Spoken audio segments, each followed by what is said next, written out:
Proyecto de declaración de la diputada Arenas, se adjunta también un proyecto de la diputada Rodenas ante el brutal triple femicidio de Brenda del Castillo, Morena Verdi y Lara Gutiérrez, acaecido en la provincia de Buenos Aires el pasado 24 de septiembre de 2025.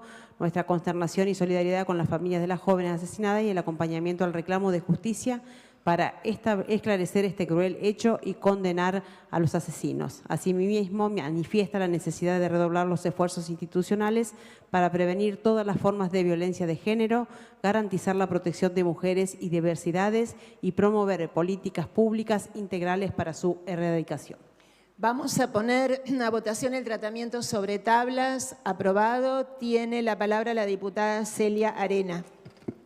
Gracias, señora presidenta. Bueno, muy breve, a este proyecto de declaración se sumaron muchas firmas de distintos bloques y además se anexó un proyecto de autoría de la diputada Rodenas.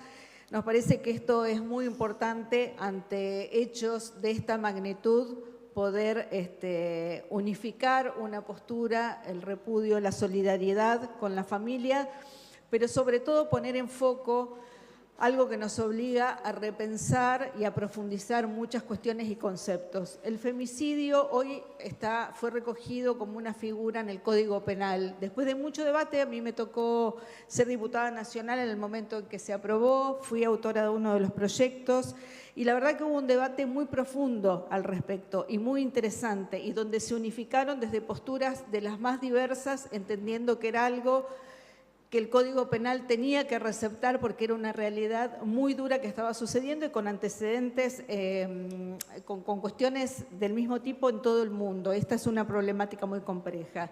Y en este caso, además, estamos, y esto por eso digo que la legislación y la letra nos desafía también, y esta construcción social de las leyes nos desafían a ir incorporando determinadas situaciones y realidades. Fue un femicidio atroz en el contexto de narcocriminalidad, tremendo, tremendo. Me acuerdo del Papa Francisco cuando hablaba del riesgo de la mexicanización en la Argentina, ¿no? Que no hablaba justamente de estos hechos de tanta violencia vinculados a la narcocriminalidad. Y en el proyecto planteamos la necesidad absoluta de reforzar las políticas activamente. Vemos un retiro absoluto del Gobierno Nacional con un discurso retrógrado. Digo, puede haber distintas miradas al respecto de las cuestiones que se vinculan a las mujeres y a las situaciones de violencia. Lo que no puede haber es la desprotección absoluta y la estigmatización de las políticas vinculadas a este tema. También en la provincia yo presenté, que tengo también el acompañamiento de otros diputados y diputadas, un pedido de informes a la Secretaría de Género, porque también hubo una movilización y una manifestación muy importante de las distintas organizaciones que llevan adelante estas políticas en la provincia y hay una falta de respuesta muy importante. Nos parece que eso está muy vinculado a todas estas temáticas. Nosotros creemos que es fundamental no solamente un Estado que atienda, un gobierno que tenga políticas muy claras respecto a esto, sino también que se comprometa con el análisis de la información. Nosotros cuando asumimos, usted sabe, señora presidenta, que el gobernador Perotti tomó este tema, nosotros decíamos que era probablemente el ministerio que se había creado, era el ministerio que queríamos que desaparezca en algún momento, porque si desaparecía quería decir que la sociedad había incorporado un montón de cuestiones y ya no era necesario un área específica para resolver las situaciones de desigualdad estructural.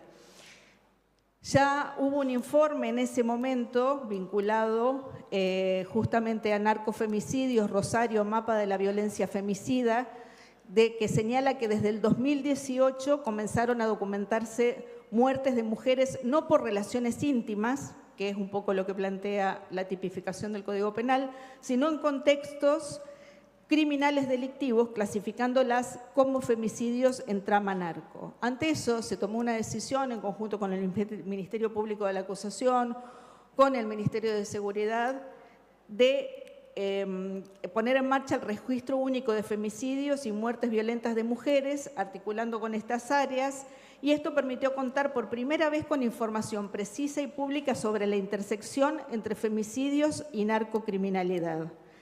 Presentamos esos datos públicamente porque las estadísticas claramente no son cifras, son personas, son vidas. Y eso para nosotros en nuestra gestión fue clave porque esas estadísticas, esos números, además son mapas para diseñar políticas. ¿Por qué hago toda esta reflexión? Porque hoy no vemos eso. No tenemos información. Bueno, el diputado Agosto presentó varios proyectos que tienen que ver con la falta de información de este gobierno referidas a otras cuestiones, ¿no? Claridad, cifras, números, para que la oposición pueda controlar, pero también para que se pueda ser partícipe en la definición de las políticas públicas que se instrumentan. Como siempre decimos, nosotros tenemos una convicción de trabajar responsablemente, no con posicionamientos absurdos de oficialismo o oposición, pero para eso necesitamos información y compromiso real. Y quiero hacer una última reflexión sobre esta situación, sobre este tremendo triple femicidio en Buenos Aires. No hay víctimas buenas y víctimas malas. Esto tiene un nombre, se llama femicidio, se llama violencia y en este caso concreto en contexto de narcocriminalidad. No seamos México, no lo dejemos pasar. Argentina tiene toda una tradición en protección de derechos y en políticas públicas. Unifiquemos más allá de las pertenencias a distintos sectores, lleguemos a este tipo de consensos porque la vida de las mujeres merece que lo hagamos, como la vida de cada uno de los habitantes de nuestro país, claramente. Pero acá hay un eje muy, pero muy concreto sobre el que hay que tener un compromiso muy claro para trabajar en conjunto. Muchas gracias.